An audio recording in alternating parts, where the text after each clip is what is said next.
notes from my May 2026 reading of Rumi's Little Book of the Heart, a 2016 book by Maryan, Maki, and Azima, Melita, Kolin. And the cover art, per the inside jacket, was 2014. This is a 2016 Hampton Roads edition. And per the content of the book, so it took me 2 days to read. I'm Tanis, she, her, hers of Seattle. I started the book yesterday, Saturday, 2 May 2026. I read 70 pages, and then I read the last 65 pages, including through about the editors section at the end. I finished the book, the last 65 pages today, Sunday, 3 May 2026 AD. So I bring that up for this one because it was per what is in here, if I'm getting it correct, they took, so it's Rumi's Little Book of the Heart, and Rumi was somebody who existed back in the 1200s. And so if I'm getting it correct, what they did is essentially they took it's a selection of translations of like selections from something that was published back in the 1200s. So it's their work, it's their book, it's their art, how like in their translation, how or kind of spirit of something that was initially published back in the 1200s. So there's like it's a pre-1977 book in the sense of like the original source, but this product is 2016, so it's like both kind of thing, to be in the spirit of it, and being true to the source of what they included. So it's I kind of call it creative writing, and in poetry, creative writing, and it's creative formatting as well. So the pages are a bit like this. It's about the heart and love and kind of like passion, but then like feeling and how love manifests, but also a lot about like oneself.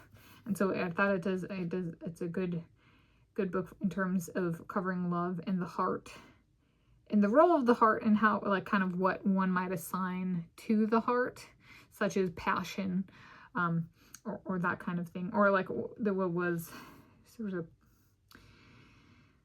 page somewhere in there, it like assigned, was it foolish heart?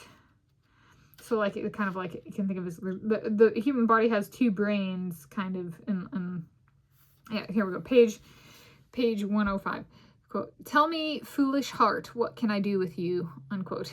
Right, so there's more than one organ in the human body, and the heart is one that is the one required for life, and to keep everything going. And so I thought it did a good job in the sense of like, there's a lot that comes from the heart. Life comes from the heart. Death comes when the heart is cut off. So if there's a most important organ for life, right? I have my cardiology self-experimentation. Right? This jived with kind of what I did in the sense of like, well, what I do is like my self-experimentation cardiology, study of my heart. It's a reminder that socially, the heart, a lot of people, even if it is the supreme organ of the human, and it is, for at least in life, right, and death, in that sense, that doesn't necessarily mean human beings are capable of accepting that, right? That they like to like blame the heart, and be like, mind over matter, and saying like, the heart is inferior and stuff like that. So they, and in that sense, they blame themselves, and they blame their own organ, their heart organ. So I thought this was actually a great view on that, right? Is kind of how people might assign certain things to the heart, and it's kind of an organ that perhaps the person cognitively struggles with basic hierarchies, so they put the heart at the bottom even though it's at the top, just for life. Right, the mind over matter might be an indicator of a person having insecurities or struggles with like authority, or ownership, or hierarchies, or that kind of thing. But this was, I thought, a really good reminder of that, and it was a good selection. And it was good. I may not have necessarily agreed with everything that was in here, but I still think that It's creative writing. So I give it a 3 out of 5 stars, but it's a book worth reading in my perspective. And I'm filming this Sunday, 3 May 2026 AD. Me, Tanis, she, her, hers of Seattle.